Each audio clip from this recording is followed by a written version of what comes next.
For the average person, it takes about 1 hour to walk 3 miles. That's how far it is between Yaara and the Black Volta River. Yaara is a farming community deep within the Bono East Forest, just north of Kintampo, Ghana. The Black Volta is its closest source of usable water. As you might imagine, that's a source of concern for the residents of Yaara. Residents there had a question: how do we make water easier to access? Nature may just have an answer.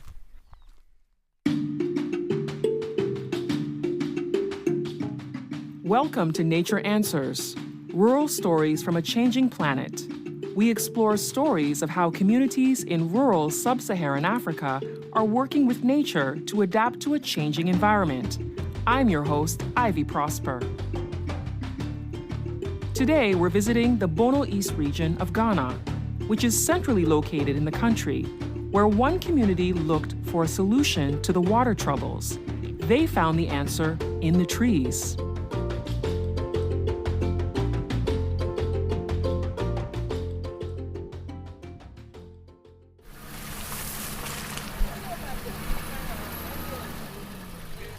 It takes a little over 1 hour by car to get to Yaara from Kintampo. The road weaves intricately through tall, lush green grass, often blowing in the wind.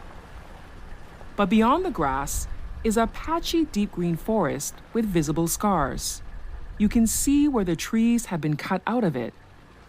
Climate change and the lack of trees are making things hard for local communities.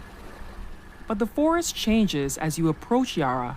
Where before trees were scraggly and scattered, a lush canopy greets us as we enter the community.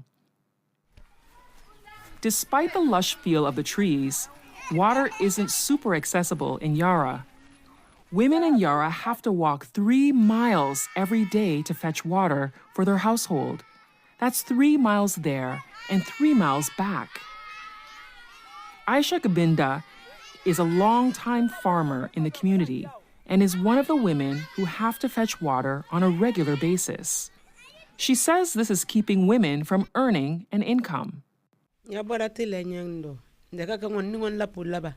really puts pressure on women in the community.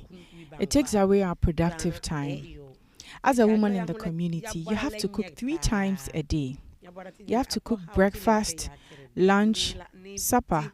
You have to take care of the kids in the house, prepare them for school, and you also have to farm and go fetch water. So if you're going to fetch water 2 times in the morning, it means you walk 3 miles in, 3 miles out 2 times. So that means you walk 12 miles a day before you can get 2 pans of water for the community. Then you also have to go to your farm. It is affecting our income generation. Nearby water sources have dried up because people have cut down the trees along the riverbanks and water streams. The lack of shade means hotter temperatures. That, combined with reduced rainfall, means the streams have all dried up. Women in the community often have to make this trip multiple times a day, especially in the dry season, and even while they're pregnant. It wasn't always like this. The landscape surrounding Yaara was once packed full of tall green trees at arm's length from one another. The trees provided cover for the streams and rivers that flowed between the communities, and the women wouldn't have to travel as far to fetch water. Buswama is a community right next to Yaara that has been cutting trees to produce charcoal for years. Where it borders Yaara, there used to be a flowing stream. Aisha could go there to fetch water. However, the trees surrounding the stream have all been cut down. Now there's not enough water flowing into the stream.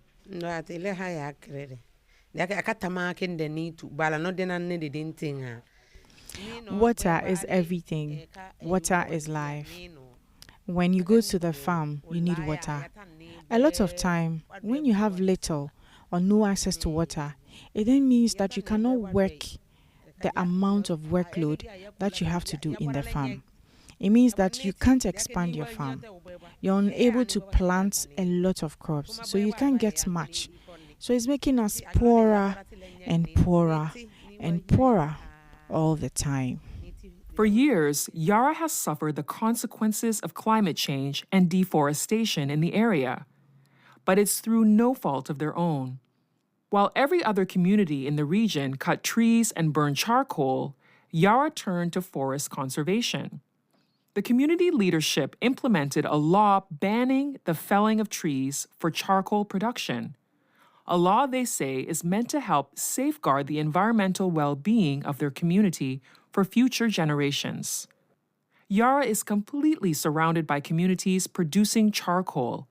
They've been pressuring Yaara to relax its laws on charcoal burning so they can gain access to Yaara's beautiful untapped forest. As conditions worsen in the neighboring communities, Yaara's resolve is being pushed to its limits. Charcoal production is a major industry in Ghana. In 2022, nearly 2.3 million metric tons of wood charcoal were produced in Ghana. Estimates suggest that the charcoal production business in Ghana generates over 60 million per year. Roughly 90% of households in Ghana depend on charcoal for cooking and heating. The Kintampo region specifically is a charcoal production hotspot. Still, the community's resilience has made them defiant to this continued pressure. The chief of the community, Nana Yaw Sumaa, explains. It's true. The other communities have made so many attempts at making us stop our conservation practice so that we join them to fell the rest of the trees. They say, your land has a lot of trees. Why don't you relax your laws? Why don't you lift this ban so that we can all produce charcoal? But we have been able to resist and stand firm. According to the chief, charcoal burning was introduced to the region well over 50 years ago by settlers from outside the region. Charcoal burning quickly became a major economic activity for communities in the area. And that is when we realize that no, if you are not careful, by the time we realize, we will have turned this place into a desert. So even though everybody is following the trend, we need to do something and preserve our forests. For the communities that surround Yaara, charcoal production became the norm. It's a norm that Yaara has resisted for a long time. Shortly after communities began cutting trees to burn charcoal, Yaara implemented its conservation law. Though it has been a challenge for them to enforce the law, members of other communities frequently intrude on Yaara's territory to cut trees and produce charcoal. As a response, Yaara has set up a committee that patrols their territory on a bi-weekly basis to monitor for people cutting trees or burning charcoal. If they find someone cutting a tree to burn charcoal, they seize the wood and bring the culprit to the chief's palace. There, they are fined more than the value of wood they are stealing. The head of that committee, Kwojo Nswa, says it has been a major source of tension with other communities. There is frequent conflict. People will now want to come because if you look around, most of the communities have chopped down all their trees. And so the trunk of the trees around are located in our territory. So people want to come a lot of the time, but we resist and make sure that they aren't allowed to enter and then cut the trees. Kwojo says that these conflicts with other communities can become confrontational. 2 years ago, we caught somebody like that who had already produced the charcoal and we had to ensure compliance. But the person became so difficult that it became confrontational and we had to seize the produce and also bring the culprit to the chief's palace for his punishment. We are closer to a certain community here. very, very close. It's only a few meters away from here, and this community frequently tries to intrude into our forest and cut the trees. So it's something that we naturally meet in our line of work. In fact, at the time of reporting, there was an ongoing case of someone intruding into Yaara territory to cut trees for charcoal production. The chief of the community where the accused resides has been summoned to the Yaara chief's palace to find a resolution.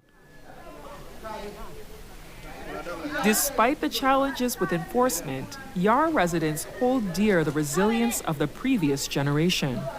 Therefore, it's important for them to continue with the law regardless of how difficult it may get.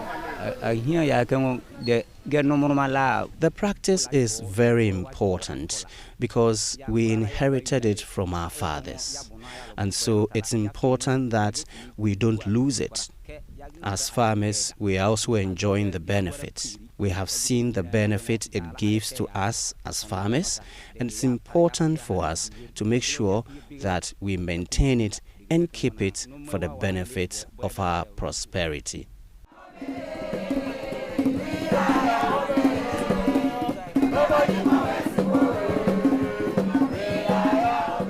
People are gathered around a tall tree in the center of the community. Most are sitting in a big circle watching on as roughly 40 community members perform the wadie.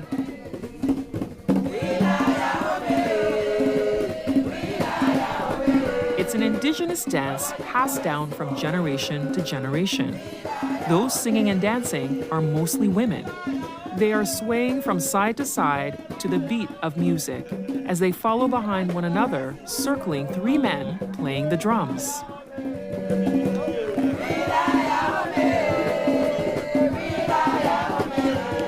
The community elders are sitting together, smiling and laughing as they watch on.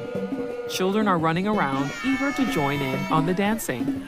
It doesn't take long to understand how they've been able to resist the pressure from other communities. There is a real togetherness in Yaara, a togetherness that has been at the heart of Yaara's forest conservation efforts since they began. For Yaara, the law is as much about protecting their environment as it is about ensuring the well-being of future generations. It is this concern for future generations that holds them so united in safeguarding their forest. Chief Nana Yaw Sumaa explains.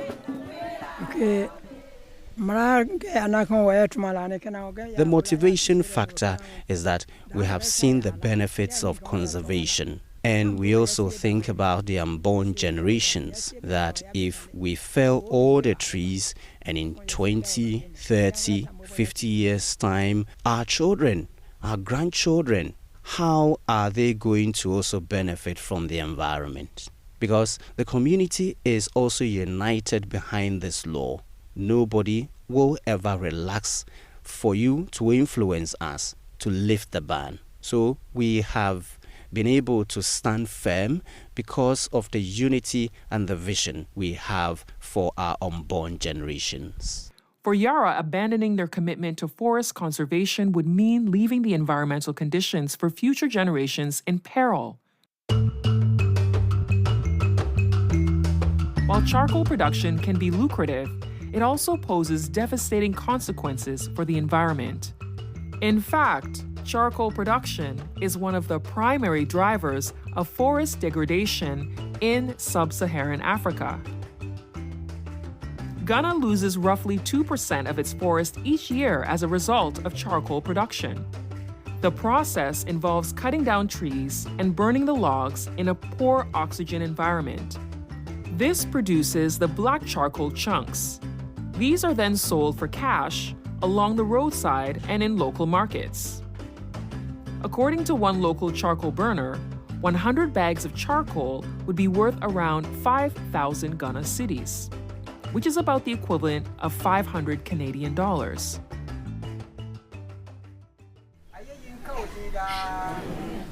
$500 goes a long way in Yaara. However, for Yaara, The effects of charcoal production on the environment and farming yields far outweighs the financial benefits derived from selling it. Chief Nana Yaw Sumaa says it was through observing the effects of charcoal burning that his community strengthened its commitment to forest conservation. Once the effects of charcoal burning were clear, he says the decision to ban it was taken unanimously throughout the community.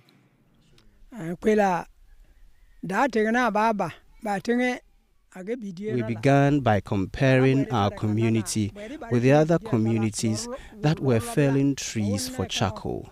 Because some years back, charcoal became an economic activity that a lot of communities were involved in. We realized that in those communities felling trees for charcoal, there was a lot of hunger because most of the youth now did not want to farm. This is because charcoal production gave them quick money, unlike farming. Because if you had planted something, it could take months before you could harvest. But with charcoal, you could just cut a tree today, and in a week's time, you can burn it and get charcoal and sell for money. So there was a lot of hunger in other communities compared to ours. We also found that the streams around those communities were drying up when compared to this community, so water was more scarce in other communities. So when we compared our community to other communities, we realized that environmentally we were better. So we decided that no, we need to preserve and conserve our trees and forests. That's why we chose to initiate this law. In addition to hunger and water scarcity, charcoal-producing communities were having to deal with destructive wildfires and windstorms. With hotter temperatures and more erratic weather patterns due to climate change, wildfires and windstorms became quite frequent in surrounding communities. But they aren't as frequent in Yaara. Trees protect the community, the same way the community has protected the trees. The queen mother of the community, Nana Ama Kuma, explains. When you cut trees, you lose a lot of cover. So when wildfires are coming, they can't come directly because the trees and the forest naturally serve as breakers to stop the bushfire. But when there's no trees on the land, it naturally expands the bushfires closer to the community. Many years ago, just before Yaara implemented the law, they experienced a massive bushfire that destroyed the majority of the homes in their community. Since they've implemented the law, they have not experienced any major bushfires like the one that came before. Had it not been for our conservation practice, there would have been fire outbreaks as a result of bushfires that would burn the majority of the houses in the community. But because there are a lot of forest cover around the community, we are able to withstand the onslaught of the bushfires. The tree cover has also helped them protect their farming yields. Yields that have become incredibly important, not just to those in Yaara, but to neighboring communities as well. Aisha says that because so many communities are having difficulties producing their own food, they are turning to Yaara. Because farming is the main occupation around this area, we do not have any other alternatives. It then means that other communities are unable to produce a lot of food. Then the only community, which is our community, is able to produce a lot of food. There's a lot of pressure on the amount of food we have to produce to serve people around the area. It then means that if you are a farmer growing on about an acre or so, you will have to increase the acreage annually because of demand for foodstuff and also because we don't have any other source of income or financial support to increase agricultural production. It means there's a lot of pressure on us. As a result of their forest conservation, Yaara's farming yields have been far more productive than in surrounding communities. The Queen Mother says this is because the soil in Yaara is much more fertile. I can see that as a result of conservation, our land is more fertile than the rest of the communities. We interact a lot, and from our interaction, you can see that even when we harvest, there's a difference in the yield that we get at the end of the year. Farming is the main source of income in Yaara. Its farming yields are everything to them. I am so concerned that the effect of climate change will lead to low yields and low crop production, which will eventually affect food security in the area. And naturally, if you look at the food security system, it's women that are mostly affected. So I think that if nothing is done now about climate change, its long-term impact on women's lives would be very huge. The frustrating part for Yaara is that they are doing everything they can to protect their environment, yet there's only so much they can do.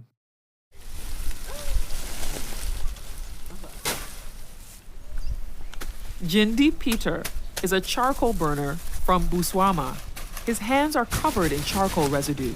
He's a young man who has been burning charcoal for roughly 3 years. He stopped working to sit on a wooden bench right next to a stack of about 100 bags of charcoal that he and his friend plan to sell. We are earning money. However, he's not as enthusiastic about it as it might seem. He says that it is because of financial difficulties and the lack of employment that he's burning charcoal. Ironically, climate change is part of the reason he's not farming, but he's not convinced charcoal burning is helping. It will not help us because, you see, we are not getting rainfall right now. It's the trees that will produce the rain for us to farm and get something from it, you see. But right now, the rain is not coming, so the charcoal burning is not helping us. We have to stop, but we can't stop because we are lack of employment, you see. The problem is getting worse as more and more trees are cut to produce charcoal. Emerging science connects trees to rainfall, and without them, rainfall becomes more scarce. Since all communities in the area cut trees to produce charcoal, erratic rainfall patterns spread throughout surrounding communities. The prospect of farming is then bleak since waterfall is often so scarce and unpredictable. They turn to selling charcoal for cash as an alternative. Jindi says it's this vicious cycle that is causing so much concern about farming yields in Yaara. It have effect because since we are not getting rain here, Yaara people are not burning charcoal. They are getting the effects from us. Kandige and Trabang and other communities, they are all getting the effect because they are not having the rainfall right now. However, there are signs that things may be beginning to change. After experiencing the consequences of tree felling for charcoal production for years, the Botswana chief has recently implemented a similar law to Yaara. Jindi and his friend were given 3 weeks to cease all charcoal producing activities. He seems to be taking it in stride. They should maintain what they are doing. They should maintain it. Because we don't want, like our community, we don't want like the charcoal burning. We are not supporting. But since other people are doing, you have to also do something, you see. But for Yaara, what they are doing, I'm supporting them that they should maintain it like that because how the climate change is going right now, if they also started and we all clear the trees from this area, what will the future children they will come and do? They will not get anything. So they should maintain it. And our community too, we will support the chief for what he's doing right now. We have to support him so that we should stop the charcoal burning. Yaara often finds itself criticized for their conservation practices. Though at least in the case of Botswana, there may be more of an appetite for forest conservation. For years, communities in the region have had to deal with hunger, wildfires, strange illnesses, windstorms, erratic weather patterns, and low farm yields, made worse by their own deforestation practices. This may finally be shifting attitudes towards forest conservation. Yaara may have set an example Aisha would love to see other communities follow, as it may ease the burden placed on women having to travel long distances to collect water. Yes,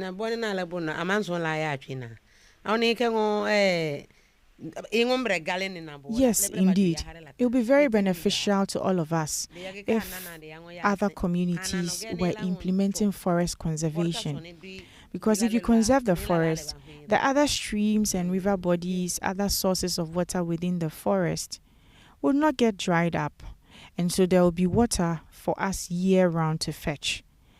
But they are unwilling to conserve the forest.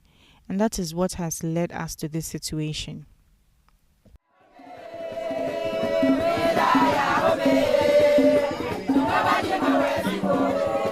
The benefits of forest conservation experienced by Yaara are plentiful. The soil is more fertile. There's no real concern about droughts in their community. They aren't worried about the windstorms. They can rely on herbal medicines rather than having to pay for expensive medication. There is enough biodiversity enabling them to hunt wildlife. They benefit from tree cover. And they can better adapt to the effects of climate change. Still, without collective action from other communities, Aisha will continue making the 2-hour journey out from under the trees in Yaara to the Volta and back.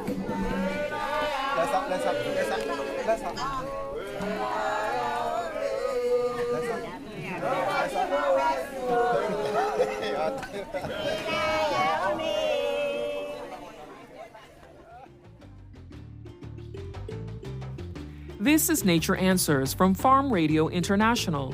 You can learn more about nature-based solutions and the people implementing them by subscribing to Nature Answers wherever you get your podcasts. Find pictures of the people you heard from today on farmradio.org/natureanswers. You'll also find transcripts and more about nature-based solutions there. You can also follow us on social media at Farm Radio. Do us a favor and share Nature Answers with your friends and family. We'd love you to spread the word. Until next time, I'm your host, Ivy Prosper, coming to you from Accra, Ghana.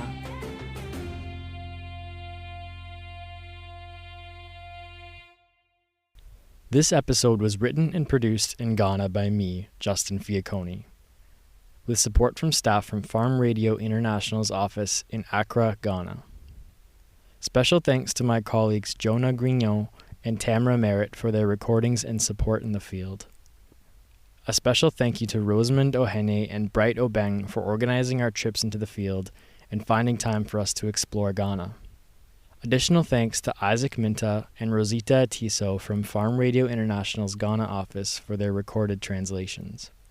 I'd also like to thank Gideon Sokodi from Adars FM in Kintampo, Ghana for the translations and the facilitation between myself and the Yaara community.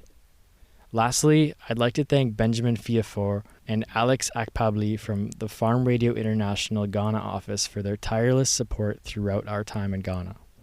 We joined as part of an internship program with Carleton University's School of Journalism. It was edited by Tara Sprickerhoff. Farm Radio compensated community members who participated in interviews. It is common practice to compensate a person in this region for the time they spend being interviewed. Our podcast would exclude many important perspectives if we only interviewed those who could afford to step away from their economic activities without compensation. Nature Answers was produced by Farm Radio International thanks to funding from the Government of Canada.